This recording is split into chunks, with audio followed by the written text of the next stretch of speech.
הונדה אקורד, חלונות שחורים, פגוש שעברו מקדימה, ניסה לנגח אותנו, ניסה לדרוס הולכי רגל, עבר באדומים, תדפקו לעכו, וכל מי שיכול לחסום לנו הרמטית הכביש.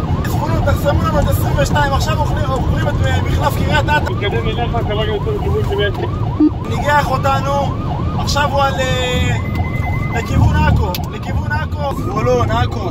עוד שנייה הוא מסיים את 22 לכיוון עכו, לכיוון מקר. אנחנו בקשר עין אחריו. נראה מ-42 עכו, כביש שנתי, חוזרים עם משאיות, תעציר את הניידות בבקשה שלא יהיו לעקוב על השוטרים.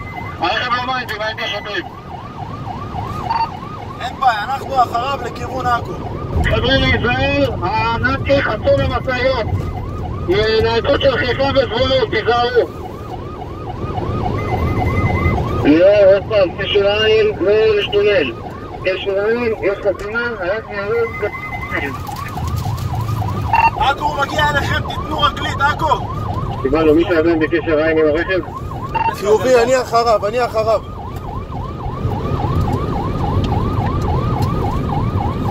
ממשיך כיוון נהריה. עכו, תקדמו אלינו, עכו, מתחיל להיות לו פאנצ'ר, תקדמו אלינו, שלנו פריקה רגלית. אני לא יודע כמה הם ברכב, תהיו אחרינו. לכיוון מקר, זריז. לא פרק. לכיוון נהריה. כיוון נהריה, ניידות, כיוון נהריה, ממשיך. הוא נכנס לעכו, לכניסה השנייה. הוא ניסה להתנגש בנו, ניידות, מישל זה ירוב עכשיו. הוא מגיע מצד ימין, עכו, הוא מגיע מצד ימין מהשוליים. הוא עבר אתכם, אני מחשיד אותו כבר בפחה. כפחה גם ניסה לדרוס אתכם. נכנס לתוך עכו, הנה, אני רואה פה ניידת, שתזדרז אחריי. מתוך עכו.